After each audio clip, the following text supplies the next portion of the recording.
পরশ পাথর পাইতেছি নি, সন্ধান পাইতেছি নি, আল্লাহর রঙের ঠিকানা পাইতেছি কিনা? আল্লাহর রঙের ঠিকানা পাইতেছি। 1,24,000 নবী রাসূল পৃথিবীতে এসেছেন আল্লাহর রং নিয়ে। তাদের রং আল্লাহর রং। নবীদের থেকে আল্লাহকে আলাদা ভাবলে কম্বিন করলেও আল্লাহ পাওয়া যাবে না। না পাওয়া যাবে না। নবীদের থেকে যদি আল্লাহকে আলাদা যদি কেউ তালাশ করে, ইবলিসের মতো,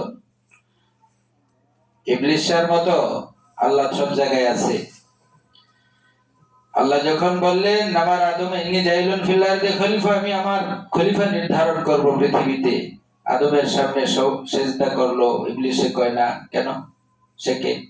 ক্বালা ইয়া ইবলিস, আল্লাহ বলতেছেন হে ইবলিস, মা মানাকা আন তাসজুদ লিমা খালাকতু বিয়াদাইয়া, আমি স্বহস্তে যাকে সৃষ্টি করেছি, স্বহস্তে আমি নিজের হাতে যাকে সৃষ্টি করেছি তার সম্মুখে সিজদা করতে তোকে কিসে বাধা দিল? তুই কেন করলি না?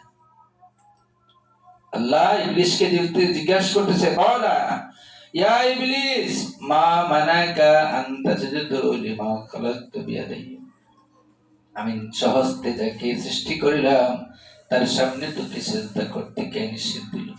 কিসে তোকে বাধা দিল? এত বড় মৌলবী, বড় আলেম, 26,000 কিতাবের হাফেজ ছিলেন ইবলিস, আবেদ। তার নাম কি? আবেদ। হ্যাঁ, কথা হইল আমি আল্লাহকে সিজদা করব, আগেও করে এসেছি, এখনো করব, ভবিষ্যতেও করব। আদম শেখে শুধু কিছুই। কিন্তু আল্লাহ কি খুশি হইলেন না নারাজ হইলেন? আল্লাহ নারাজ। সিজদা বলতে আমরা কি বুঝি? সিজদা শর্ট করে বলতেছি, আজান হয়ে গেছে, হয়তো বা আজানের নামাজের একটা বিরতি দেওয়া হবে, তারপর আবার একটু আলোচনা হবে, মিলাদ হবে। দোয়া মোনাজাত না করে কেউ যাবেন না ইনশাআল্লাহ। ঠিক আছে? রাজি আছেন তো? আল্লাহ কবুল করুক, সকলে বলে আমিন। এখানে বলতেছিলাম সিজদা কি? সিজদা হলো নিজের আমিত্বকে বিসর্জন দেওয়া, নিজের ইচ্ছাকে আত্মাহুতি দেওয়া, নিজেকে অর্পণ করে দেওয়া, বিলীন করে দেওয়া, নিজের আমার মাঝে আমি কিছু না রাখা। যেহেতু আল্লাহ আমাদেরকে একটা স্বাধীনতা দিয়েছেন, আমরা যা ইচ্ছা তা করতে পারি। জিন আর ইনসানকে আল্লাহ স্বাধীনতা দিয়ে পাঠিয়েছেন, ইচ্ছা করলে ভালো করতে পারবে, ইচ্ছা করলে মন্দ করতে পারবে। আমাদের মধ্যে আমাদের সবচেয়ে বড় শত্রু হলো আমাদের মন। আমাদের জন্য সবচেয়ে বড় শত্রুকে আমাদের মন। এজন্য আল্লাহ রাব্বুল আলামিন আমাদেরকে সহজ সরল একটা পথ দেখিয়ে দিয়েছেন, এই মনকে লইয়া তুমি ভবসাগর পার হইতে পারবে না। সুতরাং তুমি তোমাকে যে পাওয়ার দিয়েছি, তুমি ভালো করতে পারবে, মন্দ করতে পারবে, আমি তোমাকে বাধা দিব না। তুমি যদি মন্দ কাজ করো সেখানেও তোমার রাইট আছে, তুমি যদি ভালো কাজ করো সেখানেও তোমার রাইট আছে, তুমি করতে পারবে। কিন্তু তোমার শেষ বিচারের দিন তুমি অবশ্যই তোমার অপরাধের জন্য তুমি কি হবে? শাস্তি প্রাপ্ত হবে। তুমি যদি সেই শাস্তি থেকে যদি মুক্তি পেতে চাও, তোমার জীবনের যদি তুমি মুক্তি চাও, তাহলে তুমি কি করো? এই যে একটা ইচ্ছা শক্তি, এটাকে তুমি হস্তান্তর করে ফেলো। এই ইচ্ছা শক্তিটাকে তুমি কি করো? হস্তান্তর করে ফেলো। আমার ইচ্ছায় আমি করি, আমি এই যে আমার যে একটা আমি, এই আমিত্বটাকে তুমি, আমির মাঝে আমি থাকে, সেই সে আমিকে চিনতে হবে। আমির মাঝে আমি থাকে, অচেনাকে চিনতে হলে চেনা জনের সঙ্গ নিবে। পথিকের মন মোহনে যাবি সে অচেনা আমি পড়ে আমির মাঝে আমি থাকি। বলুন না, আমির মাঝে আমি থাকি, আমির মাঝে আমি থাকে। লোহাতে যেমন চম্বুক ঘষিলে সেই লোহা যায় চম্বুক হয়ে, লোহাতে যেমন চম্বুক ঘষিলে সেই লোহা যায় চম্বুক হয়ে।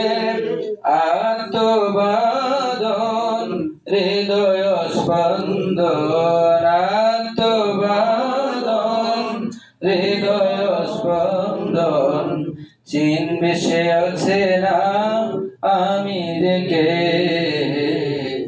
আমির মাঝে আমি থাকে, আমির মাঝে আমি থাকে। চিনলে সে আমি অমর হবে, চিনলে সে আমি হবে। যাবি সে পরম আমি পরে আমির মাঝে আমি থাকে, আমির মাঝে আমি থাকে। আলহামদুলিল্লাহ। অচেনাকে চিনতে হলে চেনাজনের সঙ্গ নিতে হবে। ওই চেনাজন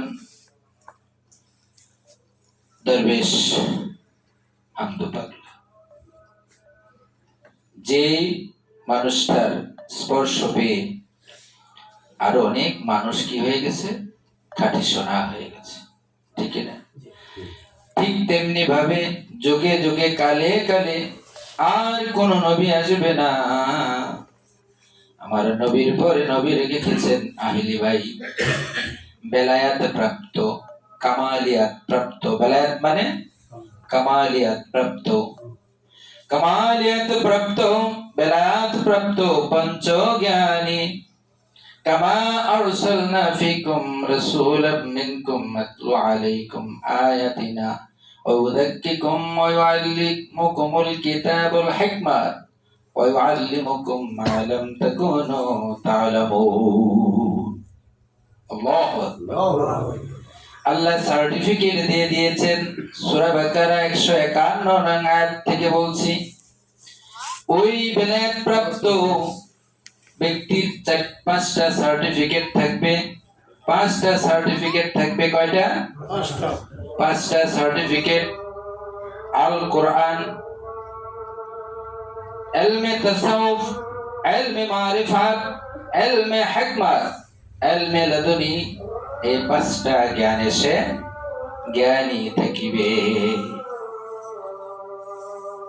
এই পঞ্চ জ্ঞান প্রাপ্ত, ওই পঞ্চ জ্ঞান প্রাপ্ত বেলায়াত প্রাপ্ত ব্যক্তিগণ হলো সিরাতাল্লাযীনা আন'আমতা আলাইহিম। আবার বলুন, সিরাতাল্লাযীনা আন'আমতা আলাইহিম। যাদের সঙ্গী সাথী হওয়ার জন্য প্রতি রাকাত নামাজের মধ্যে আল্লাহর কাছে সাহায্য চাইতেছি, আল্লাহ আমাদেরকে তাদের পথে নাও যাদেরকে তুমি আন'আমতা দান করেছো। ওই পঞ্চ জ্ঞান প্রাপ্ত, বেলায়াত প্রাপ্ত। এখানে নবীর কথা বলা হয় নাই, রাসূলের কথা বলা হয় নাই, আন'আমতাদের অর্থাৎ ওই পঞ্চ জ্ঞানের নিয়ামত প্রাপ্ত ব্যক্তিদের সঙ্গী করো, আল্লাহর কাছে সাহায্য চাইতেছি। ঠিক না? নাকি নামাজে বলি না? বিরতি নেই। আচ্ছা, আজান যেহেতু হচ্ছে আপাতত